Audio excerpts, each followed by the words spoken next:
Price God all. ஆண்டவராக இயேசு கிறிஸ்துவின் நாமத்தில் என் அன்பின் வாழ்த்துக்கள். ஒரு முக்கியமான விஷயத்தை குறித்து பேச நான் உங்களிடத்துல வந்திருக்கேன். என் அன்பு பிள்ளைகளை, இன்னைக்கு இந்திய தேசம் மிகப்பெரிய அழிவில் கடந்து போயிட்டு இருக்கு. இயற்கை பேரழிவினால அநேக உயிர்கள் பலியாகி கொண்டிருக்கிறது. அது ரொம்ப ஸ்பெஷல். வயநாடுல ரொம்ப மிகப்பெரிய நிலச்சரிவு உண்டாகி அநேக குடும்பங்கள் மண்ணில் புதைஞ்சி அநேக உயிர்கள் பலியாயிட்டு இருக்கு. இன்னைக்கு நம்ம மேல விழுந்த கடமை, நம்ம சகோதர சகோதரிகளுக்காக நம்ம ஜெபிக்கணும்.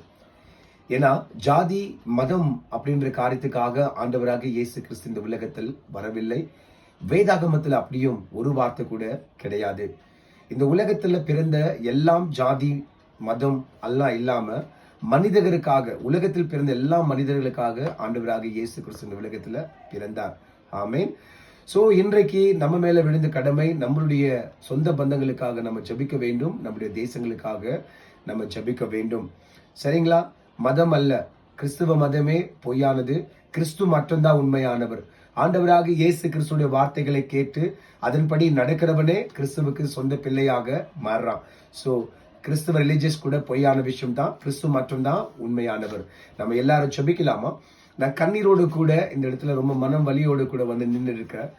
ஒரு பச்சை குழந்தை மேல ஒரு கல் விழுந்து தலை மேல அப்படியே தொடுத்துடுச்சு, அது மறைச்சிடுச்சு. குடும்பங்களாக புதைஞ்சி இருக்கிறாங்க, அப்படியே நோண்டி எடுக்கிறாங்க. எல்லாத்துக்கும் மேல ஒரு விஷயம் என்னன்னா, எவ்வளவு உயிரினும் மூச்சு விட முடியாம தவிச்சிட்டு இருக்கிறாங்கன்னு தெரியல.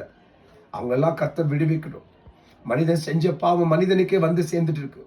ஆனா மனிதன் பாவம் செஞ்சாலும் கர்த்தர் மன்னிக்கிற தேவனாக இருக்கிறார். இன்னைக்கு நீங்களும் நானும் ஜெபிக்கும் பொழுது கர்த்தர் மன்னிச்சு நம்முடைய தேசங்களுக்கு ஒரு புதிய வாழ்வை கொடுப்பார். ஜெபிக்கலாமா? வாங்க என்னுடைய கூட கண்களை மூடி. பரலோக பிதாவே, எங்கள் ஆண்டவரும் இரட்சகரும் மீட்பருமாக இயேசு கிறிஸ்துவே, இந்த வானத்துக்கும் பூமிக்கும் உண்மையுள்ள ஆண்டவரே, உங்க நாம மகிமைப்படுவதாக. ஒட்டுமொத்த மனித குலத்துக்கே வந்த தெய்வமே, உங்க நாம மகிமைப்படுவதாக. எங்க தேசத்துக்காக உங்களிடத்தில் நாங்கள் கடந்து வருகிறோம். ஸ்பெஷலி வயநாடுக்காக உங்களிடத்தில் நாங்கள் கடந்து வருகிறோம். நிலச்சரிவில பாதிப்பு ஆண்டவரே, அநேக உயிர்கள் பலி, அநேகர் இன்னும் மண்ணுக்குள்ள புதைஞ்சி தவிச்சிட்டு இருக்கிறாங்க. எல்லாரையும் விடுவீங்க இயேசு கிறிஸ்துவின் நாமத்தினால. எல்லாரையும் விடுவீங்க இயேசு கிறிஸ்துவின் நாமத்தினால. எல்லா குடும்பங்களுக்கு ஆறுதலை கொடுங்க இயேசு கிறிஸ்துவின் நாமத்தினால. ஆண்டவரே, வேதம் சொல்லுது, என் ஜனங்கள் தன்னை தாழ்த்தி ஜெபிக்கும் பொழுது பரலோகத்தில் இருக்கிற நான் அதை கேட்டு அந்த தேசத்துக்கு சேமத்தை உண்டாக்குவேன் சொன்னீரே. எங்க தேசத்துக்கு சேமத்தை கொடுங்க இயேசுவின் நாமத்தினால. ஆண்டவரே, சொந்த பந்தங்களை எழுத அனாதை நிற்கிற ஜனங்களுக்கு இளைப்பாறுதல் கொடுங்க. உணவு தண்ணி இல்லாத ஜனங்களுக்கு ஆகாரத்தை கொடுங்க. மண்ணில் புதைஞ்சு உயிர் போராடி கொண்டிருக்கிற அவங்களை எப்படியாவது விடுவீங்க.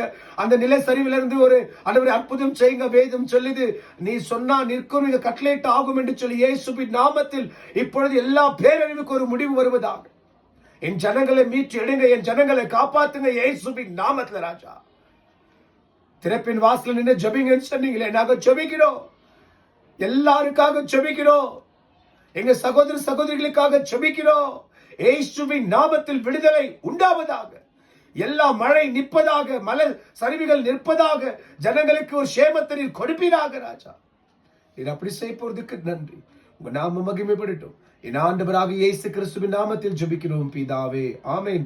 என் ஆத்துமாவே கர்த்தரை ஸ்தோத்திரி, என் முழு உள்ளமே பரிசுத்த நாமத்தை ஸ்தோத்திரி. என் ஆத்துமாவே கர்த்தரை ஸ்தோத்திரி, கர்த்தர் செய்த சகல உபகாரங்களை வாழ்நாள் முழுவதும் மறவாமல் இருப்பாயாக. ஆமென். என் அன்பு பிள்ளைகளே, ஏனா தானமாக இருக்காதீங்க. இன்றைக்கு அவங்களுக்குன்னா நாளைக்கு நமக்கு கூட. சரிங்களா? நாம எல்லாரும் ஆண்டுடைய சமூகத்துல நிக்கணும், ஜெபிக்கணும். ஜெபிக்கும் பொழுது தேசங்கள் மகிழ்ந்து களி கூறும். இன்னொரு விஷயம், ஸ்பெஷலா ஆனந்தபுர ஜனத்துக்காக நான் ஒரு விஷயம் சொல்றேன். இப்ப அங்க ஊர் பண்டிகை நடந்திருக்கு. தயவு செய்து காலங்காலமா நீங்க பண்ணிட்டு இருக்கிற கொடுக்குற அந்த காரியங்களை கொடுங்க. அந்த காசு நீங்க கொடுங்க. நம்ம எல்லாம் ஒன்று, நாம அவங்க எல்லாரும் ஒன்று. இந்த பிரிவினையே கிடையாது. ஜாதி மதத்துக்காக இயேசு வரல, மதத்துக்காக கர்த்தராக இயேசு கிறிஸ்து இந்த உலகத்துல வரலங்க. நிச்சயமா நான் மீண்டும் மீண்டும் சொல்றேன், ஏசப்பா அன்பு செலுத்தத்தான் வந்திருக்கிறாரு. நாமளும் அவங்களும் ஒரு தாய் பிள்ளை தான், ஒரு தகப்பன் பிள்ளை தான். அப்படிதான். நீங்க பிரிவினை உண்டாக்காதுங்க. இருக்கிற ஊழியர்கள் சரியா ஊழியம் பண்ணாம, பாஸ்டர்கள் தவறான போதனைகள்னால இன்னைக்கு அங்கங்க பிரிஞ்சு கிடக்குறாங்க, அங்கங்க உடைஞ்சு கிடக்குறாங்க. அப்படி கிடையாதுங்க. ரத்தமும் சதயமா இருக்கிற நாம எல்லாருமே ஒண்ணுதான். சரிங்களா? அவன் கேட்கிற காரியங்களை கொடுங்க. அது கொடுத்து நம்மளா ஒற்றுமையாக இருக்கணும். ஆனந்தபுரத்துல நிச்சயமா ஆனந்தம் வரணும். நம்மளா ஒற்றுமையாக இருக்கணும்.